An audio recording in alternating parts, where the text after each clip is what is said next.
నంద్యాల జిల్లా మహానందిలో ప్రజలను చిరుతపులి బెంబేలెత్తిస్తోంది. మహానంది మండలం పార్వతీపురం ఈశ్వర్ నగర్ కాలనీలో గ్రామస్తులకు ప్రతిరోజు కంటి మీద కునుకు లేకుండా రాత్రిళ్లలో చిరుతపులి సంచరిస్తోంది. సంబంధిత అధికారులకు మొరపెట్టుకున్నా అధికారులు పట్టించుకోవటం లేదని గ్రామస్తులు వాపోతున్నారు. ప్రతిరోజు గ్రామస్తుల ఇళ్లలోని మేకలు, కుక్కలు, పందులను ఎత్తుకు వెళ్లిపోతోందని చెబుతున్నా అటవీ శాఖ అధికారులు మీకేం జరగలేదు కదా అంటూ వెటకారంగా మాట్లాడుతున్నారని గ్రామస్తులు ఆరోపించారు.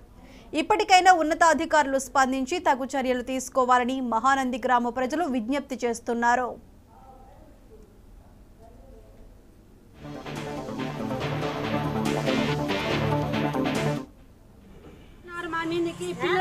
రోజు ఇదే టైంలో మేము ఇట్లే కూర్చుంటున్నాము. మా పరిస్థితి ఏంది? ఇలా 5 గంటలప్పుడు మేకని తినింది. అదే మేకని వచ్చి ఇంటికాడ కోసినాము. మళ్ళీ ఇప్పుడు 2 సార్లు కానొస్తుంది. మళ్ళీ వచ్చింది పోతుంది. మా పరిస్థితి ఏంది? 4 పిల్లలు ఉన్నాము. పిల్లల తల్లం ఏం బతకాలా మేము? చెప్పు అని పారిశుల పోలు వేస్తుంటే ఎత్తకుండా ఉండారు. ఏమన్నంటే జీవాలు అవి ఇవి ఉన్నాయని సొట్టు చెప్తున్నారు మా మీదకి. పిల్లల తల్లం రోజు ఇదే టైంలో మేము ఇట్లే కూర్చుంటున్నాము. మా పరిస్థితి ఏంది? ఇలా 5 గంటలప్పుడు మేకని తినింది. అదే మేకని వచ్చి ఇంటికాడ కోసినాము. మళ్ళీ ఇప్పుడు 2 సార్లు కానొస్తుంది. మళ్ళీ వచ్చింది పోతుంది. మా పరిస్థితి ఏంది? 4 పిల్లలు ఉన్నాము. పిల్లల తల్లం ఏం బతకాలా మేము? చెప్పు అని పారిశుల పోలు వేస్తుంటే ఎత్తకుండా ఉండారు. ఏమన్నంటే జీవాలు అవి ఇవి ఉన్నాయని సొట్టు చెప్తున్నారు.